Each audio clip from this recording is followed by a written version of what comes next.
ಬಸ್ರಿ ನೀನು ಸರಿಯಾಗಿ ತಿನ್ಬೇಕಮ್ಮ. ಸ್ವಲ್ಪ ಹೊತ್ತಾದ್ಮೇಲೆ ತಿಂತೀನತ್ತೆ.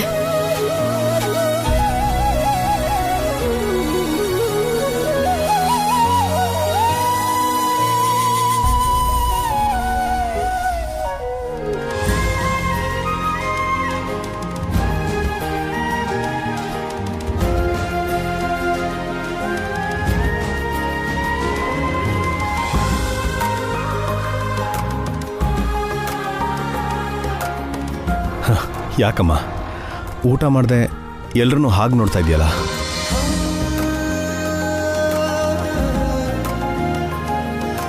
ನಿಮ್ಮನ್ನ ಹೀಗೆ ನೋಡ್ತಾ ಇದ್ರೆ ತುಂಬ ಸಂತೋಷ ಆಗ್ತಿದೆ ಅಭಿ. ಸ್ವಲ್ಪ ದಿನದ ಹಿಂದೆ ಈ ಮನೆ ಆಸ್ತಿ ಎಲ್ಲ ಕಳ್ಕೊಂಡು ಕಡು ಬಡತನ ಅನುಭವಿಸ್ತಾ ಇದ್ವಿ.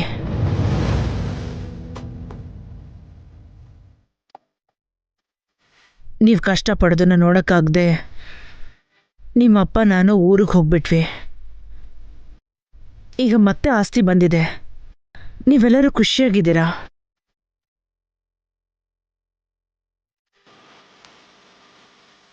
ಈ ಖುಷಿಗೆ ಅದೃಷ್ಟಕ್ಕೆಲ್ಲ ಕಾರಣ ಅಭಿ ಮತ್ತೆ ವಸುನೇನಮ್ಮ. ಅವರಿಂದಾನೆ ನಮ್ಮ ಆಸ್ತಿ ಮತ್ತೆ ನಮಗೆ ವಾಪಸ್ ಸಿಕ್ಕಿದ್ದು.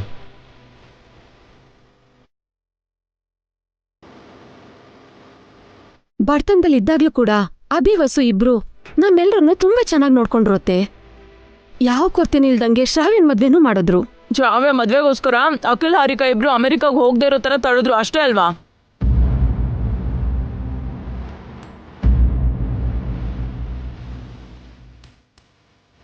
ಅಖಿಲ್ ಹಾರಿಕಾ ಅಮೆರಿಕಾಗೆ ಯಾಕೆ ಹೋಗ್ಬೇಕದ್ಕೆ? ನನ್ನ 3 ಜನ ಮಕ್ಕಳು ಸೊಸೆಯರು ಇದೇ ಊರಲ್ಲಿ ಇದೇ ಮನೇಲಿ ಒಟ್ಟಿಗೆ ಇರ್ತಾರೆ. ಬೇಕಾದ್ರೆ ನೀನು ಅಮೆರಿಕಾಗೆ ಹೋಗು. ನನಗ ಅಂತ ಅದೃಷ್ಟ ಇದೆಯಾ? ಅತ್ತೆ ಅಮೆರಿಕಾಗಲ್ಲಮ್ಮ, ದುಬೈ ಹೋಗ್ತಿದ್ದಾಳೆ.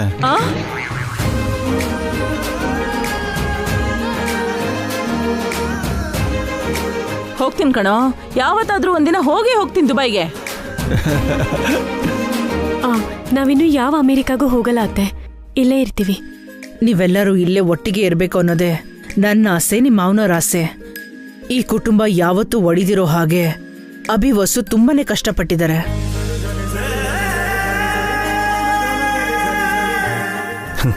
ಹಾಗೇನಿಲ್ಲಮ್ಮ, ನಾವಿಬ್ಬರೇ ಅಲ್ಲ, ಎಲ್ಲರೂ ಕಷ್ಟಪಟ್ಟಿದ್ದೀವಿ. ಒಬ್ಬರು ಸಹಾಯ ಮಾಡಿದ್ದೀವಿ, ಬೆಂಬಲವಾಗಿದ್ದೀವಿ. ಎಲ್ಲರೂ ಒಟ್ಟಿಗೆ ಇರಬೇಕು ಅಂತ ಎಲ್ಲರೂ ಅನ್ಕೊಂಡಿದ್ದಕ್ಕೆ ಎಲ್ಲರೂ ಒಟ್ಟಿಗೆ ಇದ್ದೀವಿ ಅತ್ತೆ. ಈ ಕುಟುಂಬಕ್ಕೋಸ್ಕರ ಕುಟುಂಬದಲ್ಲಿರೋ ಪ್ರತಿಯೊಬ್ಬರೂ ಕಷ್ಟಪಟ್ಟಿದ್ದಾರೆ. ಅಣ್ಣಂದ್ರಿಂದ ಬೇರೆ ಇರಬೇಕು ಅಂತ, ಸ್ವಂತವಾಗಿ ಜೀವನ ಮಾಡಬೇಕು ಅಂತ ಸ್ವಲ್ಪ ದಿನದ ಹಿಂದೆ ನಾನು ಪ್ರಯತ್ನ ಪಟ್ಟಿದ್ದೆ ಅಮ್ಮ. ಅದಕ್ಕೆ ದೇವರು ನನಗೆ ಈ ಶಿಕ್ಷೆ ಕೊಟ್ಟರೋ ಏನೋ.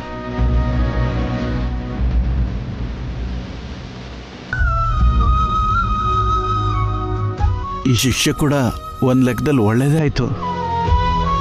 ನಡೆಯೋಕ್ಕಾಗಲ್ವಲ್ಲ, ಅಣ್ಣಂದ್ರು ಅತ್ತಿಗೆರಿಂದ ದೂರ ಹೋಗೋಕ್ಕಾಗಲ್ಲ. ಹಾಗೆ ಹೇಳ್ಬೇಡ ಅಖಿಲ್, ತಪ್ಪು. ಸತ್ಯದಲ್ಲೇ ನೀನ್ ನಡೀತೀಯ, ನಡಿಬೇಕು. ಇನ್ಯಾವತ್ತೂ ಹಾಗೆ ಹೇಳ್ಬೇಡ. ಏನೇನೋ ಮಾತಾಡಿ ಎಲ್ರ ಮನ್ಸಿಗೂ ಕಷ್ಟ ಕೊಟ್ಬಿಟ್ಟೆ ಅನ್ಸುತ್ತೆ. ಏನೂ ಅನ್ಕೋಬೇಡಿ. ಬೇಜಾರೇನಿಲ್ಲಮ್ಮ, ಇಲ್ಲಿವರೆಗೂ ಜೊತೆಗೆ ಇದ್ದೀವಿ, ಇನ್ನು ಮುಂದಿನ ಜೊತೆಗೆ ಇರ್ತೀವಿ. ಊಟ ಮಾಡಿ.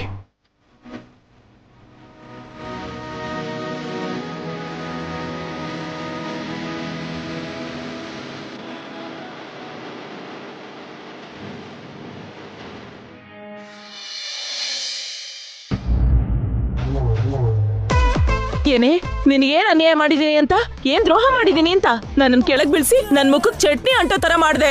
ಯಾಕೆ ನಾನಂದ್ರೆ ನಿನ್ಗೆ ಅಷ್ಟು ಕೋಪ? ಯಾವಾಗ್ಲೂ ನಿನಗ್ ಸಹಾಯನೇ ಮಾಡಿದೀನಿ, ಯಾವತ್ತಾದ್ರೂ ನಿಂಗ್ ಮೋಸ ಮಾಡಿದೀನೇನೆ? ಸಾರಿ ಆಂಟಿ, ನನ್ ಪ್ಲಾನ್ ಮಿಸ್ಫೈರ್ ಆಯ್ತು. ಏನ್ ಪ್ಲಾನು?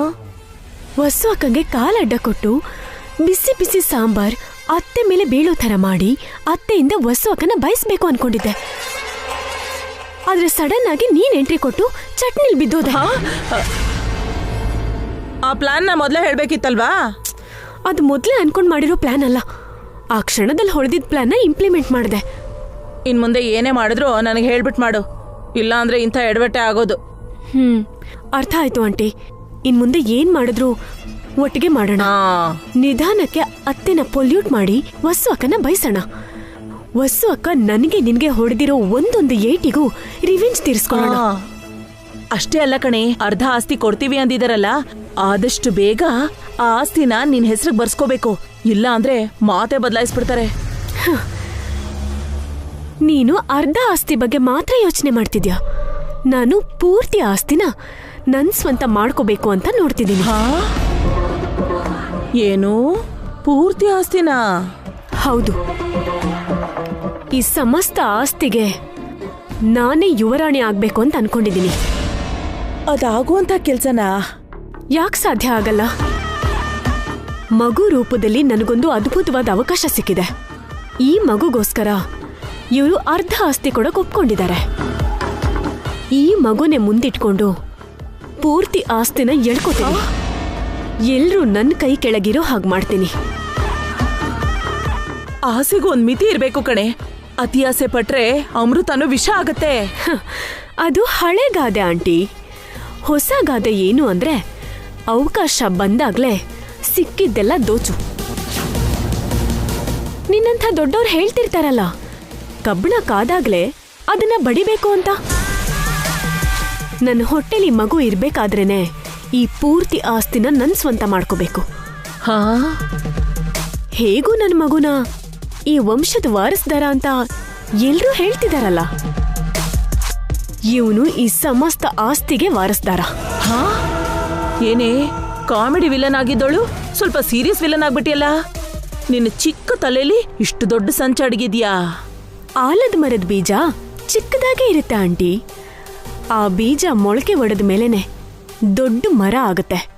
ನಿಜಾನೇ ಕಣೆ, ನಿನ್ನಲ್ಲಿ ಆಲದ ಮರ ಆಗೋ ಎಲ್ಲಾ ಲಕ್ಷಣಗಳು ಇವೆ. ಆಸ್ತಿ ಬಂದ್ಮೇಲೆ ನನ್ ಮೇಲೆ ಸ್ವಲ್ಪ ಕರುಣೆ ತೋರ್ಸೆ. ಅದೇನೋ ಸರಿ. ಆಗ್ಲೇ ನನ್ ಪ್ಲಾನ್ ಮಿಸ್ ಆಯ್ತು. ಎಲ್ರೂ ನಿದ್ದೆ ಮಾಡೋದ್ರೊಳಗಡೆ ವಸ್ಸು ಅಕ್ಕಂಗೆ ಅತ್ತೆಯಿಂದ ಬಯಸೋ ಅವಕಾಶ ಸಿಗುತ್ತೇನೋ ಅಂತ ನೋಡೋಣ ಬಾ. ಸರಿ ನಡಿ.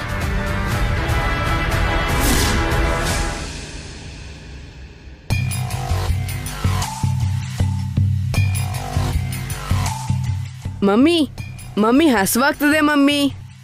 ಆಗ್ಲೇ ಊಟ ಮಾಡು ಅಂದ್ರೆ ಹಸ್ವಾಗ್ತಿಲ್ಲ ಅಂದೆ ತಾನೆ? ನನಗ್ ಊಟ ಬೇಡ ಮಮ್ಮಿ, ಜ್ಯೂಸ್ ಬೇಕು. ಈಗ ಯಾಕಪ್ಪ ಜ್ಯೂಸು? ಹಾಲ್ ಕುಡಿ. Okay mummy. ಮೊಸರಿನ ಜೊತೆ ಇಡೋಣ ಅಂತ ಕಿಚನ್ ಅಲ್ಲಿ ಹಾಲ್ ಕಾಯಿಸಿಟ್ಟಿದೀನಿ. ನಡಿ, ನಿನಗೆ ಹಾಲ್ ಕೊಡ್ತೀನಿ.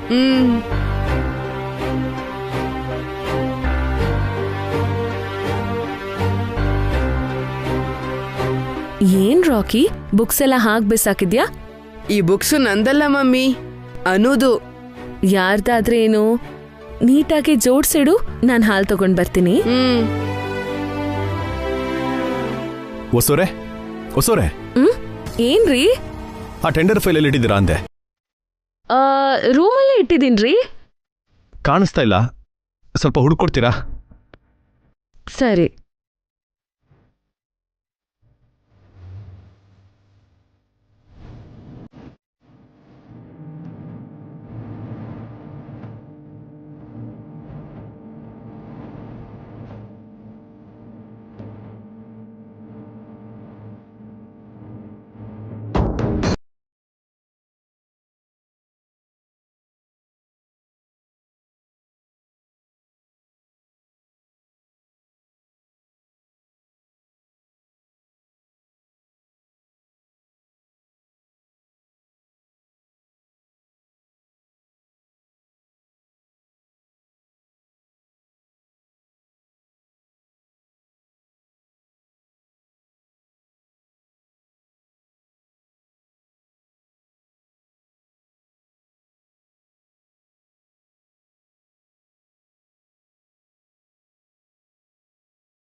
ಅನ್ನ ತಿನ್ಬೇಡ, ಹೋಗಿ ಹಾಲು ಕುಡಿ, ದೇಹಕ್ಕೆ ಒಳ್ಳೇದು. ಸರಿ ಅತ್ತೆ. ಅದ್ಕೆ ದೊಡ್ಡೋಳ್ ನೀನು, ಹಾರಿಕಾಗೆ ಇಂಥ ಸಣ್ಣ ಪುಟ್ಟ ವಿಷಯಗಳನ್ನೆಲ್ಲ ಹೇಳ್ಬೇಕಲ್ವಾ ನೀನು? ನೀನೇ ಹೇಳ್ತಿದ್ಯಲ್ಲ ಅದ್ಕೆ. ನಿನ್ ಮಾತು ಅಂದ್ರೆ ಹಾರಿಕಂಗೆ ವೇದವಾಕ್ಯ. ಹೋಗೆ ಹಾಲ್ ಕಾಯಿಸ್ಕೊಂಡ್ ಕುಡಿ, ಹೋಗು.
ಮಮ್ಮಿ ಆಗ್ಲೇ ಹಾಲ್ ಮಾಡಿ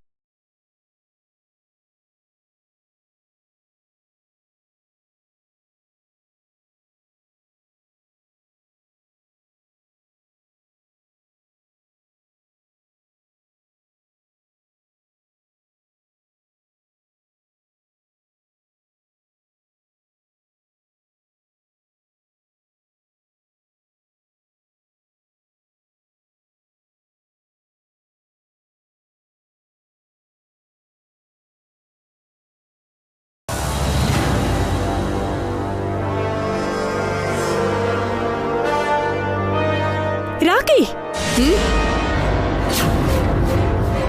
ಏನ್ ಮಾಡ್ತಿದ್ಯಾ? ಹಾಲ್ ಕುಡ್ದೆ ಚಿಕ್ಕಮ್ಮ. ನಾನ್ ಮಾಡಿಟ್ಟಿರೋ ಹಾಲನ್ನ ನೀನ್ ಯಾಕೆ ಕುಡ್ದೆ?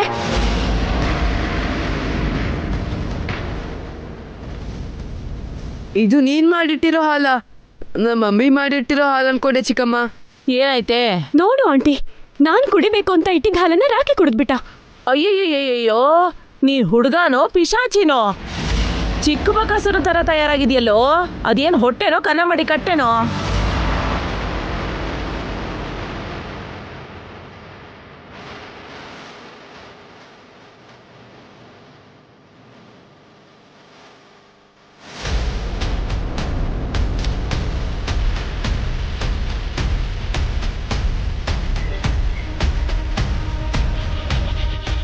ಯಾಕದ್ಕೆ ರಾಕಿ ಮೇಲೆ ಕೂಗಾಡ್ತಿದ್ಯಾ?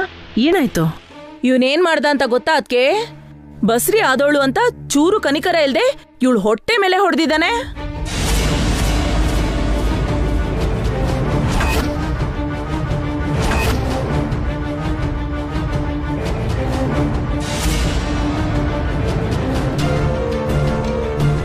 ರಾಕಿ ಹಾರಿಕಾ ಹೊಟ್ಟೆ ಮೇಲೆ ಹೊಡ್ದ ಅಂದ್ರೆ ಏನ್ ಚಿಕ್ಕಮ್ಮ?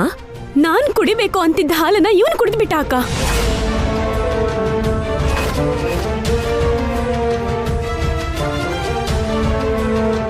ಆಗ್ಲೇ ರಾಕಿ ಊಟ ಮಾಡಿಲ್ಲ ಹಾರಿಕಾ. ಹಸ್ವಾಗ್ತಿದೆ ಅಂದಿದ್ದಕ್ಕೆ ನಾನೇ ಹಾಲ್ ಕುಡಿ ಅಂದಿದ್ದು. ಕೇಳಿಸ್ಕೊಂಡಿ ಅದ್ಕೆ? ಈ ತಾಯಿ ಮಗ ಸೇರಿ ಹಾರಿಕಾ ಮೇಲೆ ಎಂತ ಹಗೆ ಸಾಧಿಸ್ತಿದ್ದಾರೆ ಅಂತ. ಅತ್ತೆ, ವಸು ಅವರು ಹಾರಿಕಾ ಮೇಲೆ ಯಾಕೆ ಹಗ ಸಾಧಿಸ್ತಾರೆ? ಅಷ್ಟಕ್ಕೂ ನೀನೇನ್ ಮಾತಾಡ್ತಾ ಇದೀಯಾ? ಹಾರಿಕಾ ಈಗ ಒಂಟಿ ಅಲ್ಲ, ಅವಳು ಹೊಟ್ಟೆಲಿರೋ ಮಗುಗೂ ಹಸ್ವಾಗತ್ತೆ.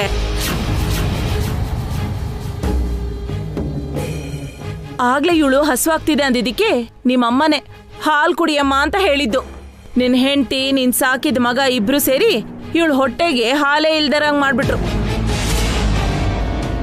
ಇನ್ನೂ ಹುಟ್ಟದೇ ಇರೋ ಹಸುಗೂಸನ್ನ ಉಪವಾಸ ಕೆಡುವುದ್ರು.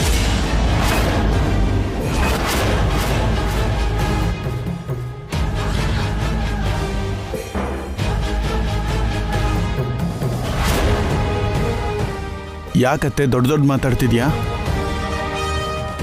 ಮನೇಲಿನ ಹಾಲಿಲ್ವಾ ಹಾರಿಕಾ? ಇಲ್ಲ ರೀ, ಎಲ್ಲ ಇವನೇ ಕುಡಿದ್ಬಿಟ್ಟ. ನನಗ್ ಒಂದ್ ಹನಿ ಕೂಡ ಉಳಿಸ್ಲಿಲ್ಲ.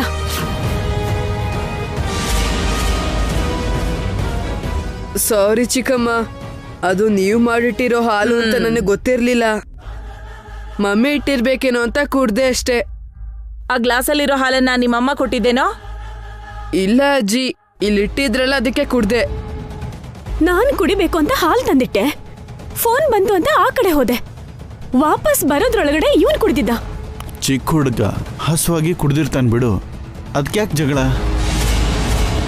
ನಿನ್ ಹೆಂಡತಿ ಹೊಟ್ಟೆಲ್ ಕೂಡ ಒಂದು ಚಿಕ್ಕ ಮಗು ಇದೆ ಕಣೋ. ಇವಳು ಹಸ್ಕೊಂಡಿದ್ರೆ ಅದ್ರ ಪರಿಸ್ಥಿತಿ ಏನು?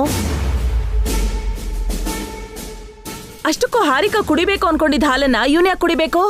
ಆ ಹಾಲ್ ಕುಡಿ ಅಂತ ಇವನಿಗೆ ಬಸ್ಸು ಯಾಕೆ ಹೇಳಿದ್ಲು?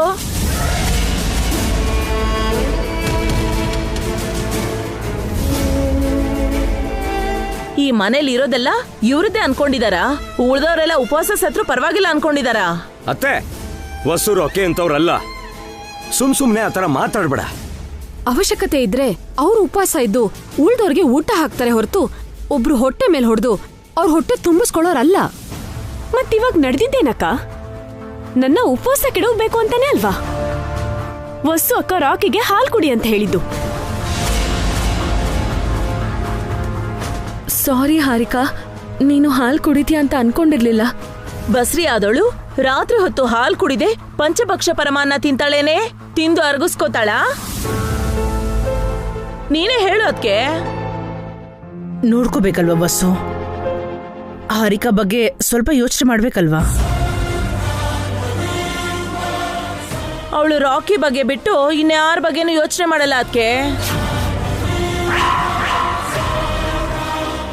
ಅವನ್ ಹೊಟ್ಟೆ ತುಂಬಿದ್ರೆ ಸಾಕು, ಯಾರು ಹೆಂಗಾದ್ರೂ ಹಾಳಾಗ್ಲಿ ಅವಳಿಗೆ ಬೇಕಾಗಿಲ್ಲ. ಅಯ್ಯೋ ಅತ್ತೆ, ಹೊಸೂರ್ ಬಗ್ಗೆ ಹಾಗೆ ಹೇಳೋದು ಚೆನ್ನಾಗಿರಲ್ಲ. ಸುಮ್ಮನೆ ಆರೋಪಗಳು ಮಾಡೋಕೆ ಹೋಗ್ಬೇಡ. ಅಲ್ದೆ ಬರೀ ಒಂದು ಗ್ಲಾಸ್ ಹಾಲ್ಗೋಸ್ಕರ ಇಷ್ಟು ಜಗಳ ಯಾಕೆ? ಹಾಲಿಲ್ಲ ಅಂದ್ರೆ ಜ್ಯೂಸ್ ಕುಡಿ ಹಾರಿಕಾ. ಜ್ಯೂಸ್ ಇಲ್ಲ ಅಂದ್ರೆ ಅನ್ನ ತಿಂತೀನಿ. ವಿಷಯ ಅದಲ್ಲ ರೀ.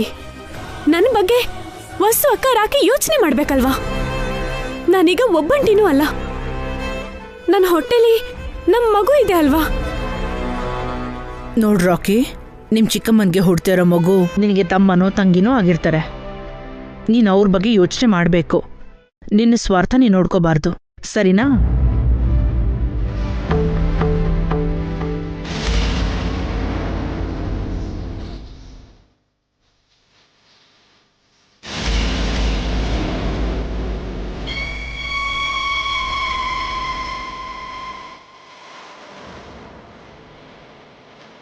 ಸಾರಿ ಅಜ್ಜಿ. ಈ ಮಾತಿಗೆ ಏನ್ ಕಮ್ಮಿ ಇಲ್ಲ. ನೀನಿನ್ನೂ ಚಿಕ್ಕ ಹುಡುಗ ಅಲ್ಲಪ್ಪ, ದೊಡ್ಡವನಾಗಿದ್ಯಾ. ಸ್ವಲ್ಪ ಬುದ್ಧಿ ಬೆಳೆಸ್ಕೊಳ್ಳೋದನ್ ಕಲಿ. ಏನ್ ಸಿಗುತ್ತೋ ಅದನ್ನ ತಿನ್ನೋದು ಕುಡಿಯೋದು ಅಲ್ಲ. ರಾಕಿ ನಿನ್ ತರ ತಿಂಡಿ ಪೋತ ಅಲ್ಲ. ಮೊದಲು ನಿನ್ ಬಾಯಿಗೆ ಬಂದ ಮಾತಾಡೋದನ್ನ ಕಮ್ಮಿ ಮಾಡು. ಹೊಸೋರೆ, ನಾಳೆಯಿಂದ ಸ್ವಲ್ಪ ಎಕ್ಸ್ಟ್ರಾ ಹಾಲೇ ತರಿಸಿ. ಯಾರಿಗೂ ತೊಂದರೆ ಆಗೋದು ಬೇಡ.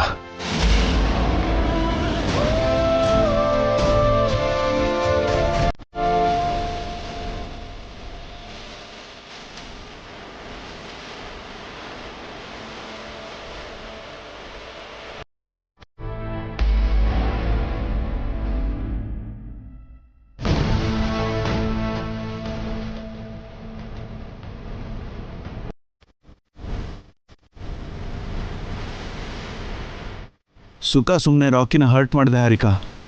ನೀನು ಸ್ವಲ್ಪ ಅಡ್ಜಸ್ಟ್ ಆಗೋದು ಕಲ್ತ್ಕೋ. ಬಸ್ರಿ ಆಗಿರೋಳು ಯಾಕೋ ಅಡ್ಜಸ್ಟ್ ಆಗ್ಬೇಕು? ಈ ಮಾತನ್ನ ಹೇಳಕ್ಕೆ ನಿಂಗೆ ನಾಚಿಕೆ ಆಗಲ್ವಾ? ಅಷ್ಟಕ್ಕೂ ಜಗಳ ಆಗಿದ್ದು ನಿನ್ನಿಂದಾನೆ ಕಣೆ. ಪ್ರತಿ ಚಿಕ್ಕ ವಿಷಯನೂ ದೊಡ್ಡದು ಮಾಡ್ತೀಯ. ಇದು ಚಿಕ್ಕ ವಿಷಯ ಅಲ್ಲ ಕಣೋ, ಇನ್ನೂ ಹುಟ್ಟದೇ ಇರೋ ಚಿಕ್ಕ ಮಗು ವಿಷಯ. ನಮಗ್ ಬಾಯಿ ಇರೋದ್ರಿಂದ ಹಸುವಾಗ್ತಿದೆ ಅಂತ ಕೇಳ್ತೀವಿ. ಬಾಯಿ ಇಲ್ದೇ ಇರೋ ಮಗು ಹೇಗೋ ಹೇಳುತ್ತೆ? ಹಾರಿಕಾ ಹೇಳ್ತಾಳಲ್ವಾ ಅತ್ತೆ, ಹಸುವಾಗ್ತಿದೆ ಅಂತ ಗೊತ್ತಾಗತ್ತಲ್ವಾ ಹಾರಿಕಂಗೆ? ಹಸುವಾಗಿದ್ದಕ್ಕೇನೆ ಹಾಲು ಕುಡಿದು ಮಲ್ಕೊಳ್ಳೋಣ ಅನ್ಕೊಂಡೆ. ಈ ತಾಯಿ ಮಗ ಆ ಇರೋ ಹಾಲನ್ನು ನುಂಗ್ಬಿಟ್ರು ಏನಾದ್ರೂ ಅಂದ್ರೆ ಸಾರಿ ಅಂತಾರೆ.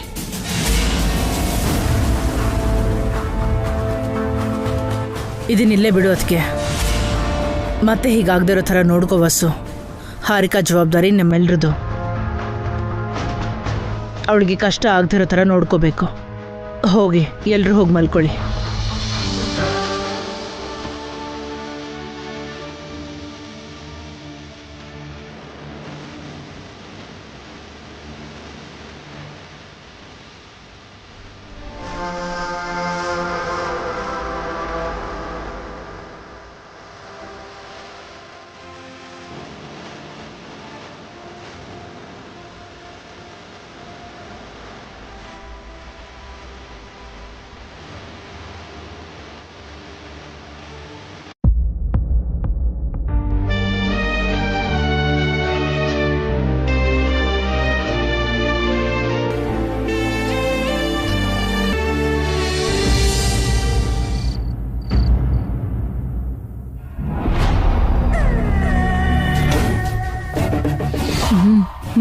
ಹೋಗು. Okay okay.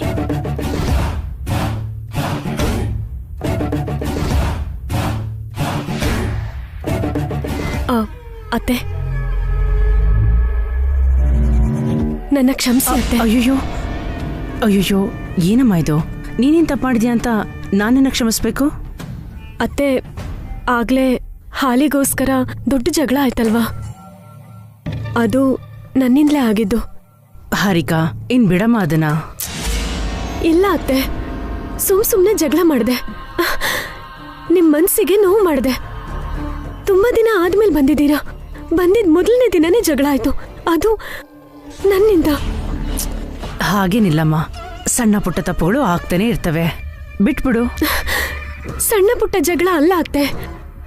ನೀವು ಬರೋಕ್ಕೂ ಮುಂಚೆ ದೊಡ್ಡ ದೊಡ್ಡ ಜಗಳಗಳೇ ಆಗ್ತಿತ್ತು.